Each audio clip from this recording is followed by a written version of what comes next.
টংদাপন চ্যানেলের পক্ষ থেকে আপনাদের সকলকে জানাই শুভ নববর্ষের আন্তরিক শুভেচ্ছা ও অভিনন্দন। আজ বাংলা নববর্ষের প্রথম দিনে বাঙালির অতি পরিচিত একটি পদ বাসন্তী পোলাও আমি আপনাদের সাথে শেয়ার করছি। এখানে আমি মেজারিং কাপের 2 কাপ গোবিন্দভোগ চাল নিয়ে নিয়েছি। আপনাদের কাছে যদি মেজারিং কাপ না থাকে আপনারা যে কোনো চায়ের কাপ বা ছোট বাটি ব্যবহার করতে পারেন। এরপর যে চালটা নিয়েছি সেটিকে খুব ভালো করে জল দিয়ে ধুয়ে নিতে হবে। জল দিয়ে ধোয়ার পর একটি স্ট্রেনারের মধ্যে এটিকে জল ঝরতে দিতে হবে। 30 থেকে 40 মিনিটের মধ্যেই দেখবেন খুব ভালোভাবে জলটা ঝরে গেছে। এরপরে একটি বড় মিক্সিং বোলের মধ্যে জল ঝরানো চালটিকে নিয়ে একে একে 1 টেবিলস্পুন মতো ঘি, রঙের জন্য 1 টিস্পুন হলুদ গুঁড়ো আর 1 টিস্পুন নুন, আর মিষ্টির জন্য আমি 2 টেবিলস্পুন মতো চিনি ব্যবহার করেছি। আপনারা আপনাদের স্বাদ মতো নুন আর চিনিটা ব্যবহার করে নেবেন। এরপর সব কিছু খুব ভালোভাবে মিশিয়ে নিতে হবে। বাসন্তী পোলাও খুব পরিচিত একটি পদ। এটি বিভিন্নজন বিভিন্ন প্রসেসে রান্না করে থাকেন। এখানে আমি যে প্রসেসে রান্না করি সেটাই আমি আপনাদের সাথে শেয়ার করলাম। একবার অন্তত এই প্রসেসে রান্না করে দেখবেন, আশা করি আপনাদের ভালো লাগবে। আর কেমন লাগলো এই রান্নাটি অবশ্যই আমাকে কমেন্টে লিখে জানাবেন। এরপর সব কিছু মেশানো হয়ে গেলে এটিকে 15 থেকে 20 মিনিট চাপা দিয়ে রেখে দেবেন। এরপর একটা ছোট বাটিতে কিশমিশগুলো জলে ভিজিয়ে রাখতে হবে। জলে ভিজিয়ে রাখলে দেখবেন কিশমিশগুলো একটু লম্বা লম্বা বড় বড় হয়ে গেছে। এরপর একটি কাপে 1/2 কাপ মতো ঈষদুষ্ণ দুধ নিয়ে তাতে কিছুটা স্যাফরন ভিজিয়ে রেখে দিতে হবে। এরপর একটি কড়াইয়ে 1 টেবিলস্পুন মতো ঘি গরম করে তাতে কাজুগুলো অর্ধেক করে দিয়ে দিতে হবে।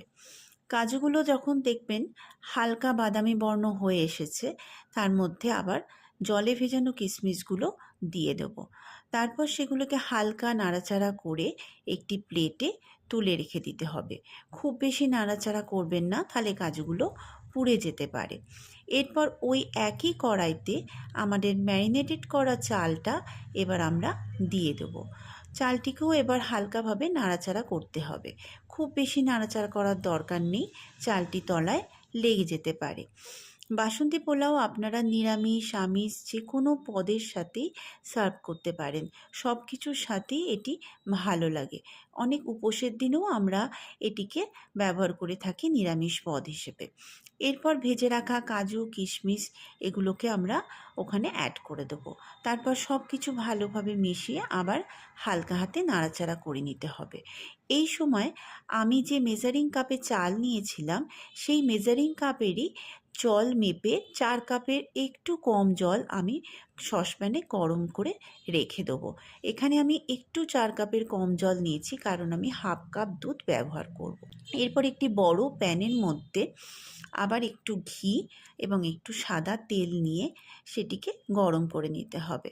তারপর যে তেজপাতাগুলো ছিল সেগুলো খুব সুন্দরভাবে সাজিয়ে একে একে দারচিনি, ছোটো এলাচ, লবঙ্গ, গোটা গরম মশলাগুলো দিয়ে দিতে হবে।